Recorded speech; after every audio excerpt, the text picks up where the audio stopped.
What is going on, YouTube people? Neo Cards and Comics here. Well, the worst kept secret in sports cards looks like it is officially happening finally. It has only taken, I feel like, almost a year since we have been talking about this. Uh, we just had LeBron post on Instagram tagging Fanatics and Topps holding a Fanatics Origin of Greatness, the collector, I don't know what that is, statement, script, teaser, whatever.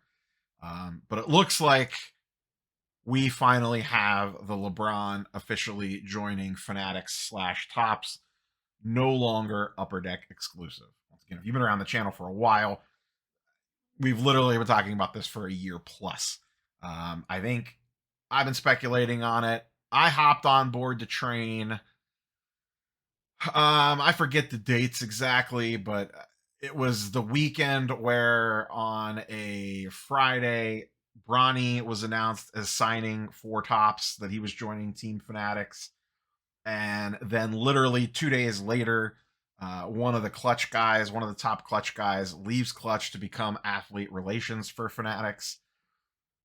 That right there was the canary in the coal mine for me, that this was all said and done. Then, the weird Upper Deck stuff happened where his image was removed. And then, there was a while back where the card image leaked of the LeBron Bronny dual auto. I mean, at that point, we kind of already knew what was going on. But now it appears that they are officially staking their claim. So LeBron is joining Team Fanatics. Now, in the short term, they'll only really be able, from an autograph perspective in product, if you're strictly talking sports cards. Now, memorabilia, different story.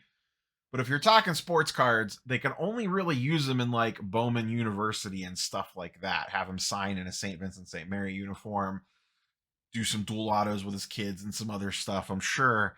But they won't be able to have him in an NBA jersey for until they get the license for NBA. And then once they get the license for NBA, they'll be able to use him to the fullest extent. Now, the intriguing part will be, once again, not so much right now, but like, what do you want to see in the future with LeBron cards in regards to Topps and Fanatics? Let's assume the string plays out and they don't get full license until, what is it, 2025, 2026 for NBA? I forget the exact year off the top of my head, but we got a couple years. And there is listen, say what you will about LeBron, he is a athletic freak. The fact that he is still playing at this level at age 39 is absolutely insane. So I'm not going to put a timeline on how many years he has left, but there's a chance he could be retired by the time Fanatics gets full control of the license. But since they have a deal with him, they'll be able to continue to use his name, image, and likeness, I have to imagine, which would mean we would be able to get some, pretty cool cards potentially in regards to uniforms. I don't know, correct me if I'm wrong, LeBron super collectors, because this is the era that I didn't want any of this nonsense. I don't think he has a ton of autos in a Heat jersey. There might not be any. I don't remember the timeline on all that off the top of my head, but if he has Heat jersey LeBron autos, they are few and far between. Pack pulled anyway. He clearly has no Lakers ones, so you would be able to get some Lakers stuff in there. Imagine high-end Topps product, whatever it ends up being. Let's assume they don't acquire Panini, so they have to come up with their own stuff. So, what does the NBA Topps Dynasty product look like with LeBron game-used Heat, Lakers, Cavs patches with on-card autos as a chase?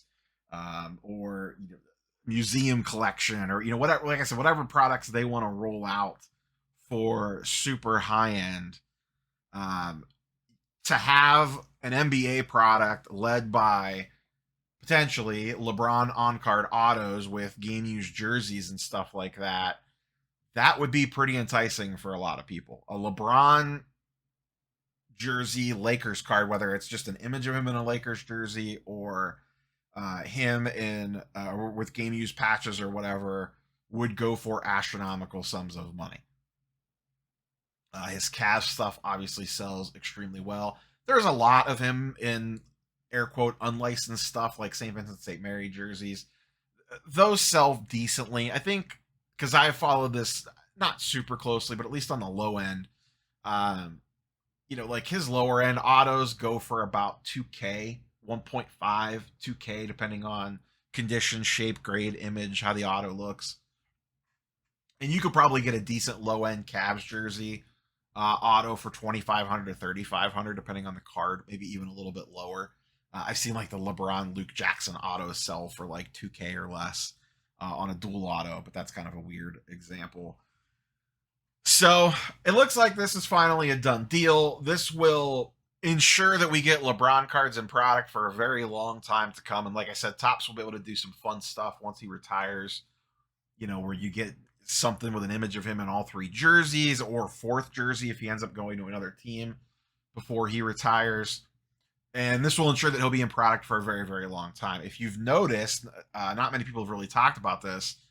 Tom Brady is not in the Panini Prism checklist for a vet because he is a Fanatics exclusive athlete. So Panini can't use Tom Brady anymore because now he's retired. This will be a similar situation as well. If the license hasn't transferred yet, and this is an interesting thing to kind of file away, say LeBron retires at the end of the year. Now, I don't think that's happening, but let's just pretend LeBron retires at the end of the year. Panini would no longer be able to use him in product because he's not in the league anymore. They would need to sign their own deal with him. And clearly that's not going to happen. So you would get no more LeBron chase like on color blasts, rare inserts, that sort of stuff is gone. Game used jersey patches, obviously they're not getting autos, but all that stuff goes out the window. The other aspect of all this, and this was part of the reason why I started the year off last year, the year 2023, with a LeBron auto as a target to add to the collection, and then I quickly pivoted off that because I could see the smoke around this, and I kind of knew where this was going to be heading based off the context clues, and I backed off on that.